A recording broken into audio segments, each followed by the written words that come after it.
Oh,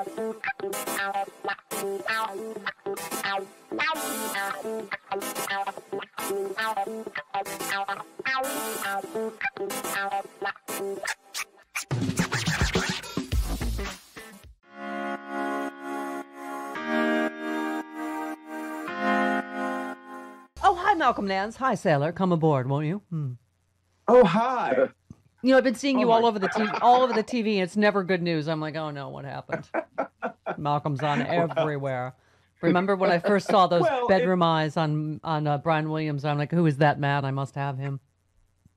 I'm on for good reasons these days, helping explain some of the right-wing craziness that's going on. Because who knows where this is going to go? You don't want to see me when there's a terrorist attack, right? But, Malcolm, thank you for cutting through the bolt as usual on Twitter yesterday, and I'm sure you will in your House Judiciary testimony today.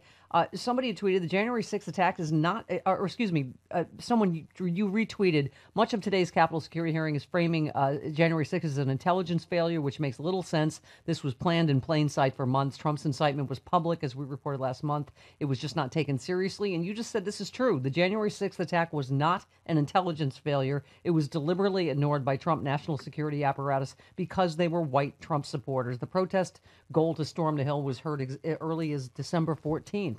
I mean, this is just, yesterday was a waste of time. All finger pointing and CYA and Hawley and Cruz who are, right, complicit, trying to clear themselves. I mean, it was, anyway, go ahead. Your thoughts.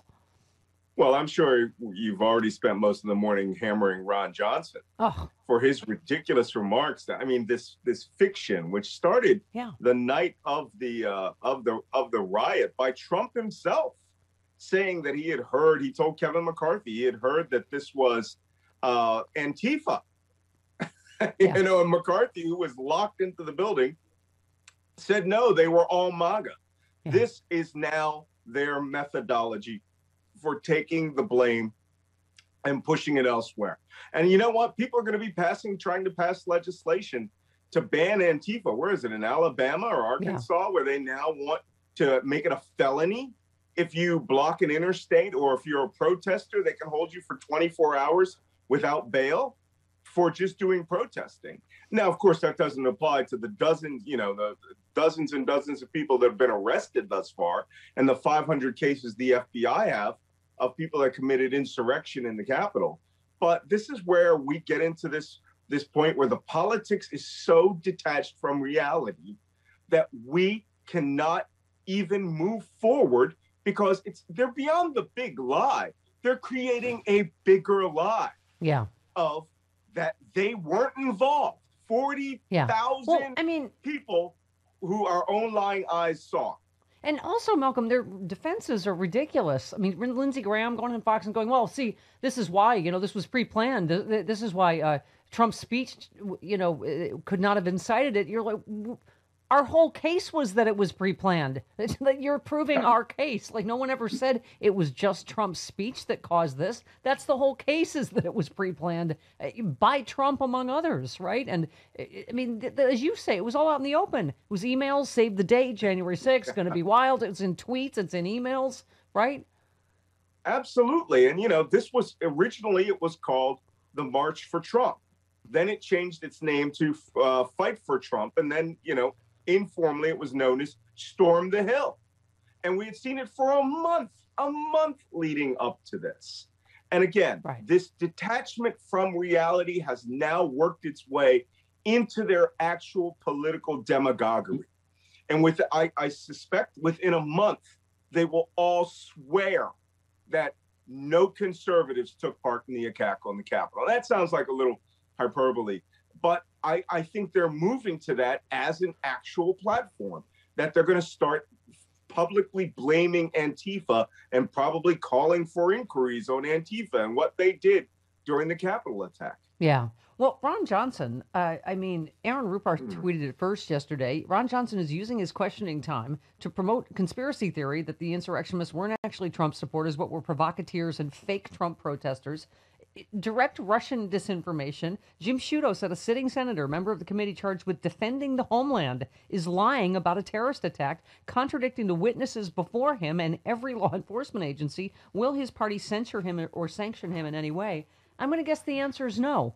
I mean, the fact that he and Cruz and Hawley are on the committee, I mean, it's insane. They're going to pretty soon, whether they label themselves this or we label it for them, they're going to be the insurrectionist bloc, right? Yeah.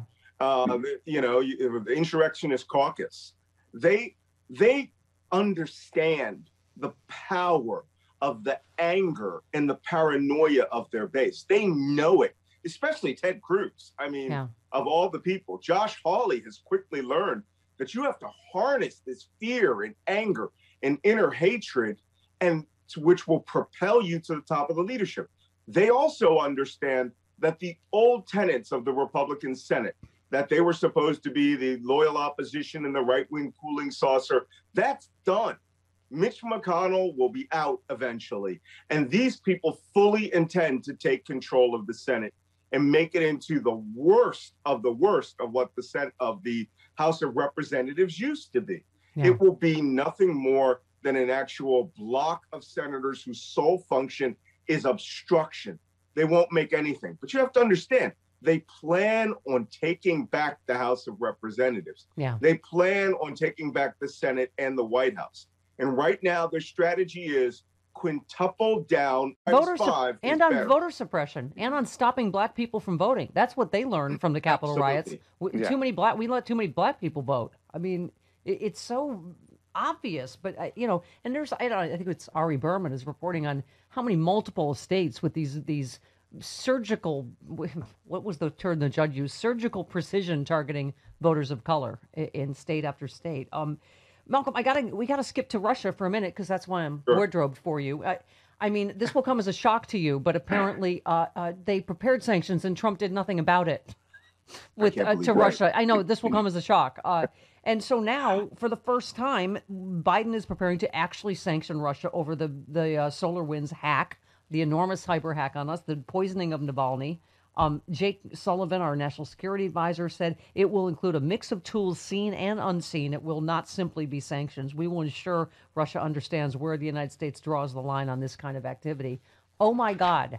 America's back. We have an American president, right? Absolutely. And you know what? I heard a comment this morning, might have been Richard Haas, who said, we need to make sure that these sanctions are done by our partners internationally. It's not just so that you can't buy an apartment in New York City with your illicit Russian, oil and, global trafficking money, that you can't go to Monaco, all right, and play, Fer de Chemin or Baccarat in Monaco or Dubai or Macau.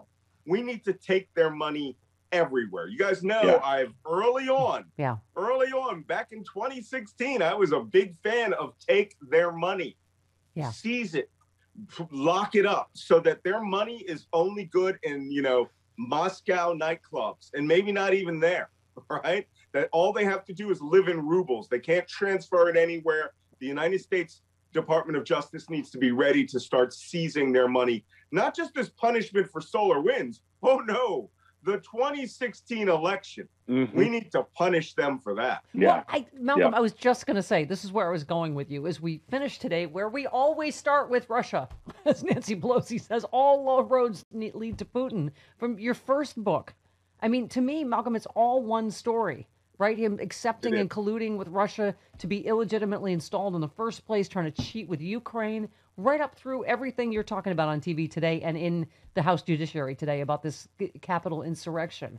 This is one story. I mean, do you feel like we're ever going to get the whole story on Russia in terms of unredacted Mueller report, all of the Russian connections? Because I suspect we will. I think once we knock coronavirus down, which could be as early as this summer. Now we have a new vaccine that's coming out in days. Yeah. Once coronavirus is under control, people can get their memories back. There needs to be major commissions anyway. There needs to be a commission on the attack in January. There needs to be a commission on the coronavirus disaster that killed by this summer. It'll be 600,000 Americans. Easy. Yeah. Interesting little point. When I monitor right-wing traffic, right now they're going, Biden killed 93,000 Americans in just 1 month. It's like, wait, what? I mean, they live in this alternate reality. Coronavirus just started now, so their thing is, let's now blame Biden for all the deaths. Yeah. Oh my I mean, God. they don't believe in it. They won't wear masks, but let's blame them for it. Wow. But I suspect that we will have a Russia commission, and many things will come out, certainly out of the state of New York with the tax returns. So, the avalanche is just starting. We may not be able to keep up from all the schadenfreude deliciousness of it. Yeah. Well, I mean, it's just like I say, to me, it's all one story, and it starts and ends in many ways with Russia. And like you say, this is still part of the insurrection. I mean, they're still pushing this, as they always have. Racial divide here in America, chaos, undermining faith in our democracy and our elections, right? I mean, it's all, yeah.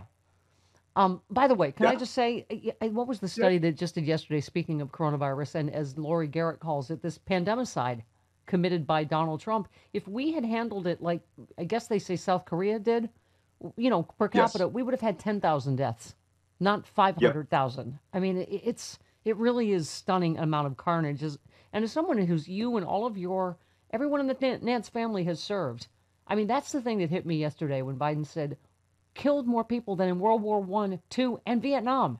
I mean, it's hard to even fathom it still, isn't it? It absolutely is. And, but then again, we have a president now. Okay. Yeah, we had that former guy in that space, and he didn't care. He was a sociopath. He still is. They do not care about people. They care about themselves. And so for Joe Biden to have that memorial the other night, which I thought was brilliant. I lost my wife before coronavirus.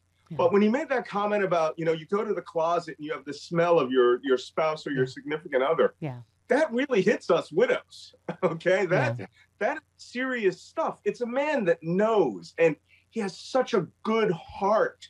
And now we have a country that can start.